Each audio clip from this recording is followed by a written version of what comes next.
And welcome to this Trinity initial grade song, Shine Like a Star, a traditional Urdu song from the Trinity series 2016 and 2019. A lovely little song this, with mixtures of quavers and crotchets, and the trick really is to get the phrasing right in the song. So you can see the song is made up of little sentences that then form together and we get more of a story. So we'll talk about how to do that through the song. You can see that there's 4 beats in a bar in the time signature, 4 crotchet beats in a bar, and in the key signature area we've got an F sharp, so all Fs that are played in the song are sharps. Now it just so happens in this song there isn't, but there is a reason for that, because the song is in G major, but we won't worry about that for now. Just remember, if you do come across an F in a song that's got an F sharp key signature, then it's F sharp. But as I say, for this song, let's not worry about that. So we start off with a phrase that I'm going to play the whole little phrase, and then we'll break that down. So it's in bars 1 and 2. We start with a G. Okay, so we get G, A, B, B, A, B, D, D, A, G. Okay, so we start off with a phrase. I'm going to play that through to start with, and then we'll break that down.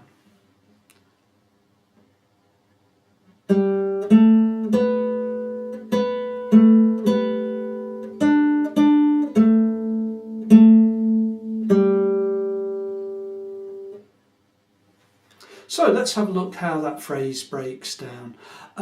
We start with the G, open string, string 3, fret 2. Of course, for our A, fret 2, string 3 to open string B. So we get a little mini phrase there. And then we get a little response to that with B, back to A, B. And then an ending phrase. We start with 2 Ds, finger 3s I can use, but I could use finger 4 if I wish, if you've got smaller hands. D, D. Okay, so D, D, A, G. So now I'm going to count those through to make sure that our quavers and our crotchets are held and played for the correct timing. 1, 2, 3, 4 and 1, 2 and 3, 4 and 1, 2, 3. And there you go. So there you can see that we make sure that our crotchets in bar 2, the full bar 2 there, do last for their full length. The next phrase, we start with the GAB again, the end of bar 2, and we get a slightly different ending in bar 4, so we get a little build up and then a little response to it. So 2, 3.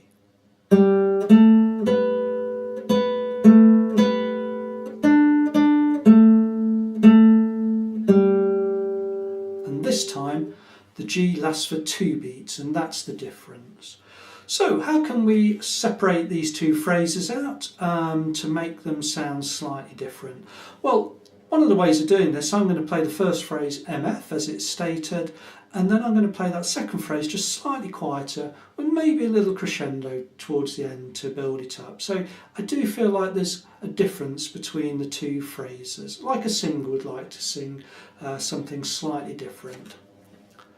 2, 1, 2, 3.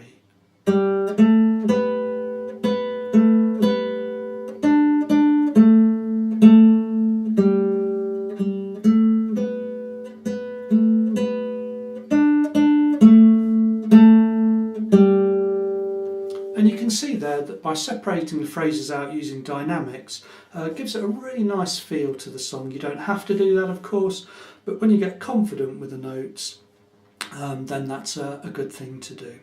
So we move to the next phrase. We start with a high G. You can use finger 3 on fret 3 of string 1 for high G, or finger 4 if you've got small hands and that feels more comfortable to you. I'm going to use finger 4 and I'll explain why. So I start off with 3 high Gs, finger 4.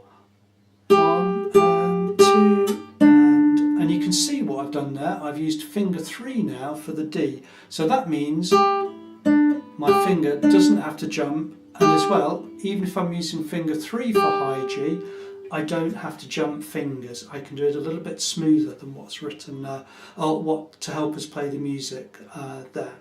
So here we go.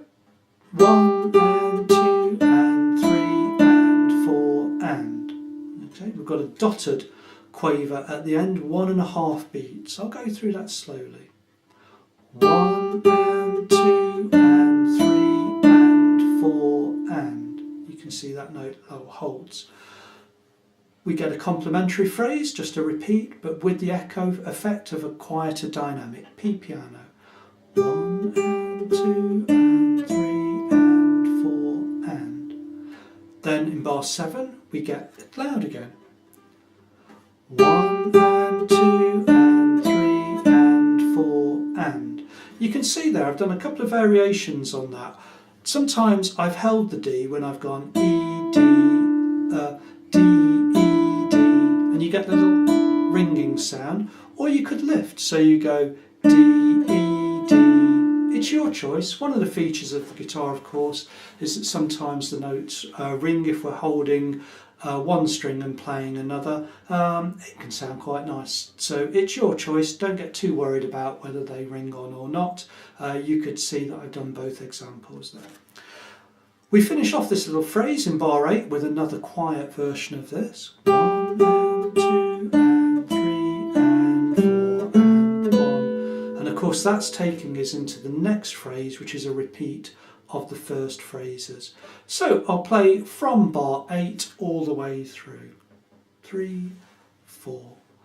1 and 2 and 3 and 4 and 1, 2 and 3, 4 and 1, 2, 3, 4 and 1, 2 and 3, 4 and 1, 2, 3, 4. And at the end we've just got a little diminuendo to get quieter, so we could come out. Ritando as well to slow it down, to show that we're coming to the end. So I hope this has been a useful video for you to learn to play Shine Like a Star. Get used to the notes first, make sure you feel your phrasings, then add your dynamics, especially for the middle section, and just counting your crotchets and quavers fluently all the way through.